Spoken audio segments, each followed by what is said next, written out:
Bom dia, alunos do segundo ano do CMB. Aqui é a professora Fabiana e na aula de Química de hoje faremos uma revisão sobre alguns aspectos importantes dos assuntos estudados até o momento. Vocês vão ver que eu procurei utilizar slides iguais aos das aulas anteriores, justamente para ajudar na memória visual de vocês, para vocês relacionarem os assuntos com mais facilidade às aulas que já foram dadas. Nessa aula eu não pretendo fazer exercícios, uma vez que já tivemos aulas especificamente de exercícios, né? Eu vou tentar somente revisar mesmo os conceitos com vocês, tá legal? Primeiramente, vamos falar um pouquinho a respeito de dispersão. Dispersão é uma mistura, não é? E uma mistura, ela pode ser homogênea ou heterogênea. Toda mistura apresentará um disperso e um dispersante. Toda mistura será formada, então, por um soluto e por um solvente, tudo bem? A gente vai ter que se basear no tamanho do soluto, né, de cada partícula do soluto, para poder classificar essa dispersão em solução, coloide ou suspensão, tá ok? Nós vamos ter aí alguns aspectos que poderão ser analisados experimentalmente para fazer essa classificação, né? Como, por exemplo, o aspecto a olho nu, aspecto analisado microscopicamente, uma filtração com filtro comum ou com filtro especial, uma decantação por centrifugação. Isso tudo vai nos ajudar a classificar aquela dispersão em solução, coloide ou suspensão, tá? Então, se a gente não souber o tamanho dessas partículas dispersas, né? Ou se a gente não souber o tamanho do soluto, a gente tem como descobrir, né? Se aquela mistura se trata de uma solução, um coloide ou uma suspensão, fazendo alguns ensaios experimentais, tá ok? Aqui temos alguns exemplos de soluções, né? Especificamente essa dispersão denominada solução. Então, a gente vai ter soluções sólidas, líquidas ou gasosas, né? Então, a gente tem a água do oceano, né? Constituída de água e sal, água mineral, né? Que tem os sais minerais diluídos. A gente vai ter água com açúcar, álcool para limpeza, né? E eu sempre exemplifico o álcool 70%, que é o álcool com água, não é? Ligas metálicas, como ouro de joalheria, bronze, etc. E o próprio ar que nós respiramos, tá certo? São todos exemplos de soluções, tá ok? A gente vai ter aí como tipos de soluções, né? Sólida, líquida ou gasosa, algumas características para cada uma delas. Então, quando a gente tem uma solução sólida, que é denominada liga, a gente vai ter todos os componentes que constituem essa liga, né, no estado sólido. E aí nós vamos poder citar novamente aí o ouro 18 quilates, né, que é o ouro de joalheria, bronze, latão e tantas outras ligas metálicas que a gente já comentou. Para as soluções gasosas, todos os componentes estarão no estado gasoso, né? E aí o melhor exemplo é o ar que respiramos, o ar atmosférico, que é formado pelos gases nitrogênio, oxigênio, argônio, gás carbônico, tá ok? E a solução líquida, ela vai ter que ter pelo menos um dos componentes no estado líquido, tá? Aí a gente vai ter misturas de líquido com gás, né? Então, refrigerante, outras bebidas gaseificadas, onde a gente tem gases diluídos no líquido, tá certo? Podemos ter líquido com líquido, né? O próprio álcool 70 que a gente já comentou. E misturas formadas por sólido e líquido, que também vão ser denominadas soluções, né? Soluções líquidas. Como exemplo, a gente tem o soro fisiológico, a água sanitária, entre tantos outros. Bom, o que é solubilidade, pessoal? Solubilidade é a capacidade que uma substância tem de se dissolver em outra substância. Essa capacidade, no que diz respeito à dissolução de um sólido em um líquido, ela é limitada. Ou seja, existe uma quantidade máxima de soluto que podemos dissolver em certa quantidade de um solvente. Isso é chamado, então, solubilidade, tá bom? A temperatura interfere nessa capacidade, tá certo?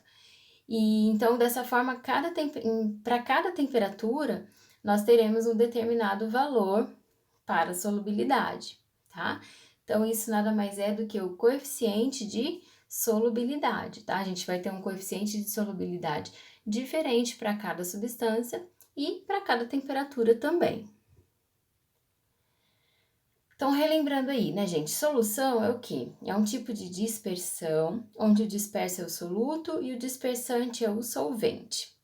Solução vai ser uma mistura de duas ou mais substâncias que apresentam um aspecto uniforme, ou seja, para ser solução tem que ser homogêneo, tá bom?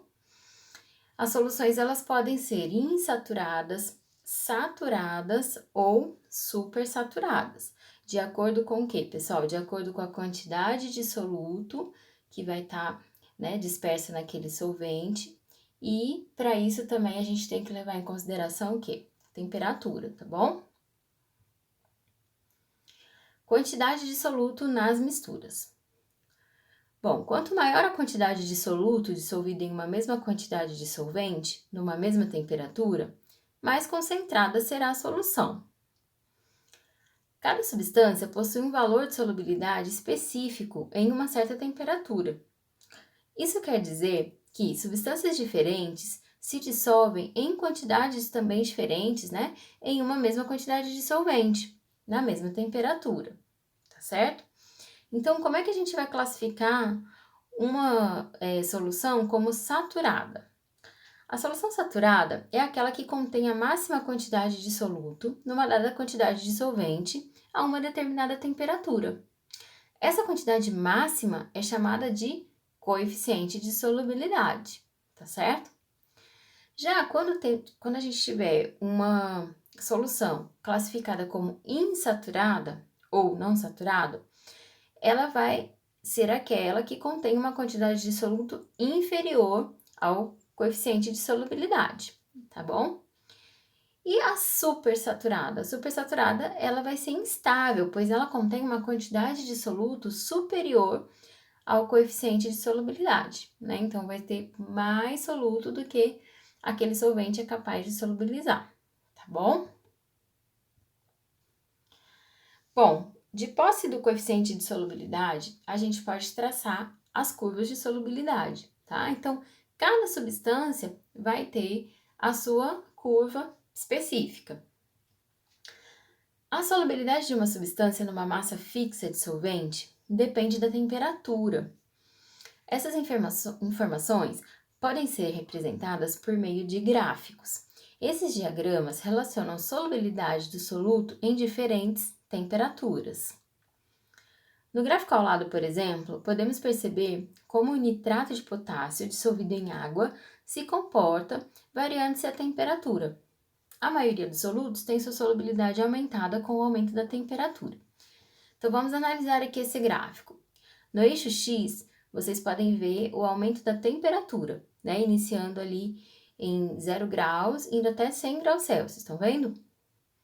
E já no eixo Y, a gente vai ter a solubilidade do nitrato de potássio em água, tá? Então, o coeficiente de solubilidade que vai ser dado para cada temperatura diferente para essa mistura, ele vai nos informar como que nós vamos conseguir produzir uma solução saturada obedecendo a esse valor, né? Então, no caso, a solubilidade do eixo Y é dada em massa com massa, né? Gramas de KNA3 por 100 gramas de H2O, tá certo? Então, vamos pegar aqui uma temperatura aleatória, vamos pegar, por exemplo, 50 graus, né? Se a gente sobe ali no 50 graus, né? Pegamos no eixo X 50 graus e vamos subindo até encontrarmos ali a curva, a gente vai chegar num coeficiente de solubilidade um pouquinho maior que 80, né? Então, vamos raciocinar aí com uns 85 mais ou menos, tá bom? Isso significa o quê? Que a 50 graus Celsius, a cada 50 graus Celsius, a cada 85 gramas do KNO3, a gente vai conseguir solubilizar essa quantidade desse sal em 100 gramas de água, entenderam? Então, a gente vai conseguir ter a quantidade máxima de soluto capaz do solvente solubilizar a cada temperatura que a gente for variando, tá? É assim que a gente vai conseguir fazer a leitura do gráfico, entenderam? E normalmente essas curvas elas são ascendentes, conforme vai aumentando a temperatura, a gente vai conseguindo solubilizar mais soluto, tá? Porém, a gente pode ver que tem alguns gráficos que vão apresentar essa curva descendente, tá? Então, por isso que eu coloquei. Mas existem alguns solutos que apresentam diminuição de sua solubilidade com o aumento da temperatura, assim como representado no gráfico ao lado, tá? Então, vocês podem ver que no eixo X continuamos tendo temperatura, no eixo Y a solubilidade, né, em gramas, no caso gramas do CaOH2, por 100 gramas de água. A gente percebe que com o aumento da temperatura, a água ela vai conseguindo solubilizar cada vez menos massa do hidróxido de cálcio, tá certo? E aproveitando, né, essas duas possibilidades de solubilização dos solutos em solvente, a gente já entra aí para revisar os conceitos de dissolução endotérmica e exotérmica, tá? Na dissolução endotérmica, o soluto se dissolve absorvendo o calor do solvente. Ocorre quando o meio externo sofrerá um resfriamento, pois perderá energia para o meio onde ocorre a dissolução. Neste caso, o aumento da temperatura normalmente favorece a dissolução. Como exemplo, eu coloquei a dissolução do cloreto de cálcio na água, que resfria o recipiente da dissolução. Logo, é um processo de dissolução endotérmico. Então, se a gente estiver no laboratório fazendo uma dissolução e perceber que o recipiente que a gente está fazendo esse preparo ficou frio, né? Então, abaixou a temperatura, a gente vai poder classificar como sendo um processo endotérmico, tá? Já ao contrário, né, quando a gente estiver fazendo uma dissolução e o recipiente aquecer, a gente vai ter a dissolução exotérmica, que é o seguinte, pessoal, o soluto se dissolve liberando calor para o solvente. Ocorre quando acontece a liberação de energia para o meio externo durante essa dissolução, né? E aí o recipiente será aquecido. Neste caso, o aumento da temperatura normalmente desfavorece a dissolução, tá? E aí eu coloquei o exemplo da dissolução do hidróxido de sódio na água, que aquece o recipiente da dissolução e então poderá ser classificado como um processo de dissolução exotérmico, tá ok? Sendo assim, a gente vai ter gráficos específicos para cada tipo de dissolução, né? A curva ascendente vai se referir à dissolução endotérmica e a curva descendente à dissolução exotérmica, tá ok? Vamos entrar agora na revisão dos tipos de concentração das soluções, né? Então, lembrando que uma solução, ela vai ser formada por um soluto e um solvente, tá certo? Concentração das soluções se refere a qualquer relação estabelecida entre a quantidade de soluto e a quantidade de solvente, ou então entre a quantidade de soluto e a quantidade de solução. Tá? Então, a concentração das soluções, ela poderá ser dada dessas duas maneiras, tá? Então, vai ser a relação entre soluto e solvente, ou então entre soluto e solução, tá ok? Bom, e aí nós vamos ter três principais formas, né, de relacionar isso. Vai ser a concentração comum, o título e a concentração em quantidade de matéria. Vamos ver cada uma delas. Na concentração comum, bom, é a razão entre a massa em gramas do soluto e o volume em litros da solução, tá? A unidade que a gente emprega é grama por litro, então. Lembrando, então, que a massa que deverá ser considerada é apenas a massa do soluto né? E o volume total da solução, então da mistura de soluto com solvente, entenderam? Eu coloquei aí também a densidade, embora a densidade não seja uma forma de expressar a concentração, ela é a razão entre a massa e o volume da solução, tá? Ela não vai relacionar soluto com solução, nem soluto com solvente. Ela vai falar sobre a massa da solução e o volume da solução, né? Normalmente a gente coloca a fórmula densidade, massa sobre volume, tá? Então, muitas vezes os exercícios eles trazem a informação de densidade porque ela auxilia, né? Ela auxilia bastante quando a gente precisa relacionar concentração ou mesmo descobrir concentração das soluções, tá? Mas ela não é uma forma de expressar concentração, tá ok? O título, gente, título nada mais é que porcentagem em massa, tá? Vai relacionar a massa do soluto e a massa da solução. Aí, no caso, vai ser grama de soluto e grama de solução.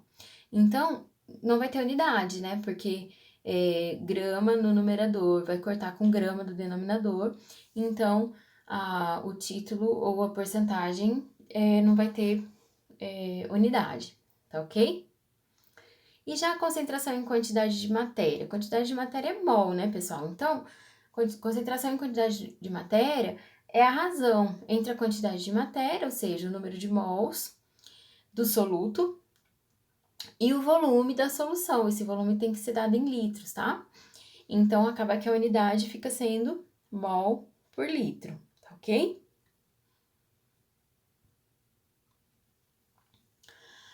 Bom, para efeito de fórmulas, a gente sempre vai utilizar índice 1 e índice 2. E para padronizar, o índice 1 ele sempre vai se referir a soluto e o índice 2 sempre vai se referir a solvente. Quando não tiver índice nenhum, é porque está falando da solução, tá? Então, no exemplo, essa massa, né, esse M aí se refere à massa. Então, a massa da solução, ela vai ser a massa do soluto mais a massa do solvente, entenderam? Então, esse M1, tudo que é 1 se refere a soluto, lembra? Então, a massa da solução vai ser a massa do soluto, que está aí representada por M1, mais a massa do solvente representada por M2, tá ok? Esses índices 1 e 2 irão valer para todas as fórmulas que a gente empregar para fazer cálculo de concentração, tá, pessoal? Então, se a gente tiver V2, V sem índice, a gente vai estar falando de volume de solvente, volume de solução, tá certo? Então, esse 1 e 2 vai valer para qualquer unidade de medida que a gente estiver trabalhando. Essas fórmulas, então, que relacionam as concentrações, elas utilizam os índices, estão vendo? Então, quando não tiver índice nenhum, se refere o que, pessoal? A solução, tá? E esses índices 1 que vocês estão vendo aí, está se referindo ao soluto, tá? Então, essas fórmulas, elas ajudam bastante vocês na resolução dos exercícios. A aula que eu dei específica de resolução de exercícios, eu usei muito a regra de 3, tá? Então, pode ser utilizado também a regra de 3 ao invés dessas fórmulas, mas tem muita gente que prefere utilizar as fórmulas. Então, se vocês optarem por resolver os exercícios utilizando as fórmulas, serão essas as fórmulas que vocês terão que empregar, tá bom? Essas aqui também, tá? Essas aqui que relacionam concentração comum, concentração em mol por litro, tá? Vocês podem ver que a gente está utilizando aí sempre o índice, né? E quando não tiver índice nenhum, é porque se refere à concentração, ao volume, enfim, à massa de solução, tá bom? Falar um pouquinho agora sobre diluição de soluções, tá? Então, o que seria diluir? Diluição é o processo de acrescentar mais solvente a uma solução. Então, quando a gente já tem uma solução previamente preparada e a gente quer deixar ela menos concentrada, né? A gente quer alterar a sua concentração, a gente consegue fazer isso promovendo a diluição da solução, tá ok? No nosso dia a dia, a gente tem contato com diluição em vários momentos, né? Então, essa garrafa, ela tá escrita, né, que é um suco de uva para diluir. Se a gente beber esse suco do jeito que ela é vendida, né, essa garrafa de suco do jeito que é vendido, a gente vai perceber um sabor muito forte. Não é um sabor agradável. Então, é importante a gente seguir as instruções de preparo, diluindo, né, essa solução concentrada, para que a gente tenha um refresco, né, que seja agradável ao paladar, tá certo?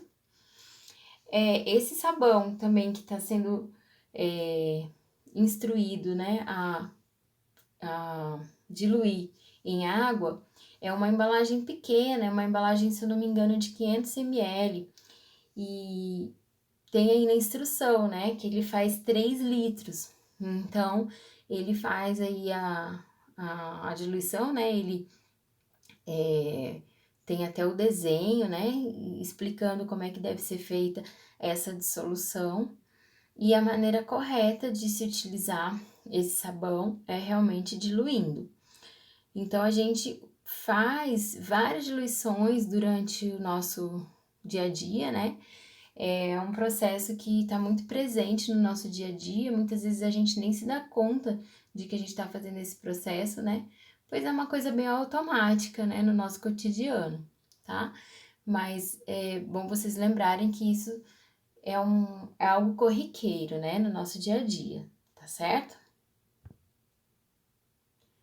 Essa imagem, ela serve para ilustrar, né, qual que seria a operação inversa à diluição, né? Então, a operação inversa à diluição chama-se concentração da solução. Vocês podem ver aí pela coloração dessa solução, quanto mais claro, mais diluído, né? E quanto mais escura, a cor fica mais intensa, mais concentrado, né? Então, naquele suco de uva mesmo, aquela garrafa, ela tinha um líquido bem escuro, né? Aquela cor bem escura. E quando a gente dilui em água, ela já vai ficar com uma cor, né? Aquele roxinho mais claro, né? Mais translúcido. Então, quando a gente promove a diluição, a gente altera, né, a coloração nesse sentido, né, mais ou menos seguindo aí essa ilustração, tá certo? Uma observação, né? Os termos diluída e concentrada são usados em comparação entre soluções. Bom, pessoal, quando é aberto o pacotinho de suco, né, para fazer um refresco, esse pozinho que está sendo colocado aí nessa jarra, e depois de ser colocado esse sólido, esse pozinho sólido, com água, formando aí então a solução A, o processo que está ocorrendo é um processo de dissolução, tá certo? Então, a gente vai ter um pouco de água dissolvendo aquele refresco em pó. Já quando nós estamos indo aí da solução A para a solução B, né? Vocês estão vendo que a jarra que contém solução A solução A é um laranja mais forte, né?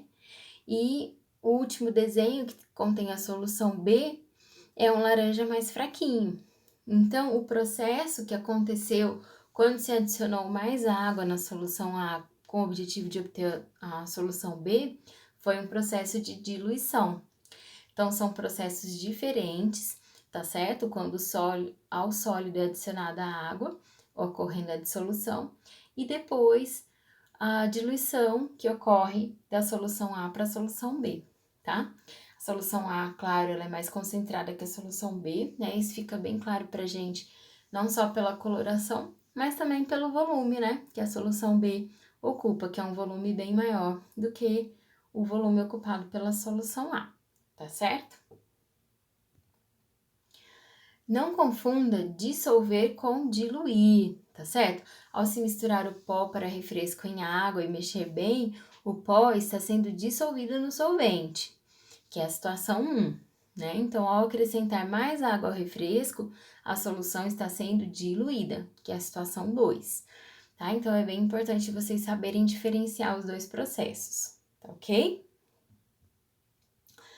Bom, pessoal, as imagens que não estão com a fonte no próprio slide, elas foram retiradas desses dois sites, tá certo? Eu quero agradecer a atenção de vocês, tá? Eu quero desejar aí ótimos estudos para vocês e mais uma vez colocar toda a equipe de química à disposição. Caso vocês tenham alguma dúvida, precisem tirar alguma dúvida, estamos à disposição de vocês, tá bom? Bons estudos e até a próxima aula. Tchau, tchau!